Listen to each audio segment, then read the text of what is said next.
The Night King, the frozen shadow of death. In the farthest reaches of the north, beyond the wall where the winds howl like cursed spirits and the ground is buried beneath eternal snow, there was a figure born not of mortal flesh alone, but of ice, fire, and ancient sorcery.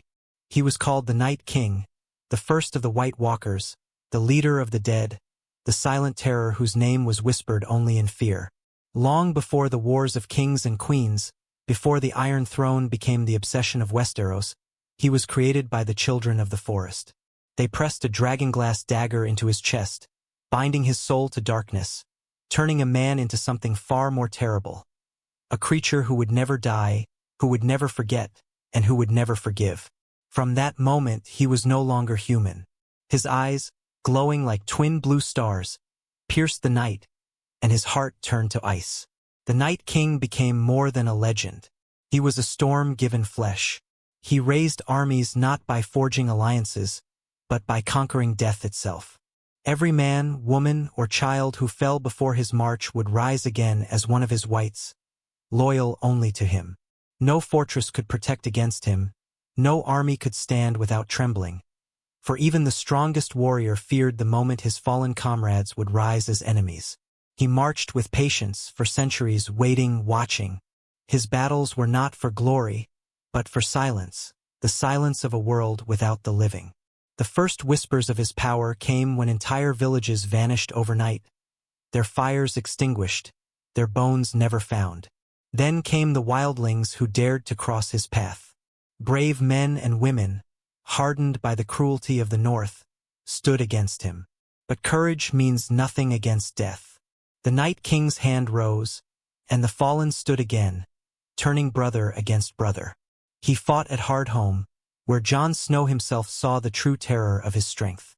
When the battle seemed over, when the living thought they had escaped, the Night King stepped forward. With a single gesture, he raised thousands of dead at once, their pale eyes opening in unison, their screams echoing like a nightmare given life. That was his power, to take hope and crush it with silence. Yet the Night King was more than just a conqueror. He was patient, deliberate, almost regal in his cruelty. He did not rush, for time itself belonged to him. His greatest weapon was inevitability. Men could resist, kings could fight, queens could scheme, but winter comes for all. And he was winter itself. But even the shadow of death has enemies. Jon Snow, Daenerys Targaryen, and the armies of the living stood against him. They brought dragons, fire, and steel. Yet the Night King showed that even dragons could fall.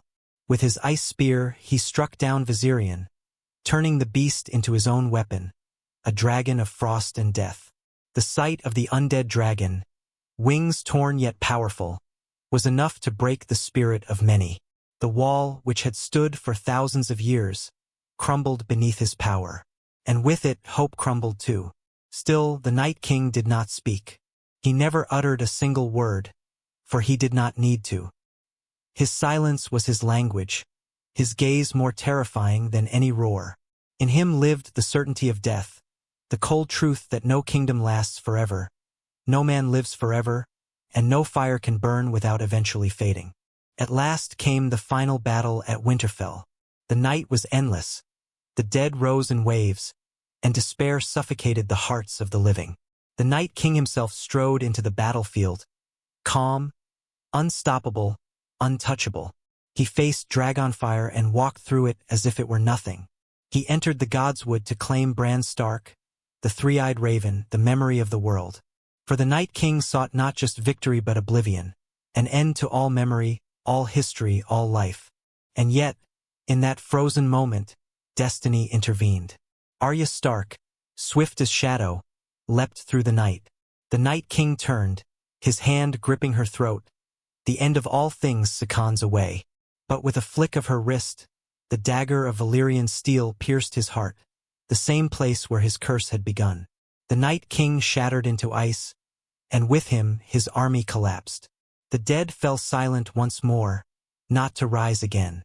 His reign ended not with thunder, but with a dagger, with silence returned to silence. Yet his story lingers. For though he fell, the memory of him remains a warning. The Night King was not simply a monster. He was the embodiment of the truth that death waits for all.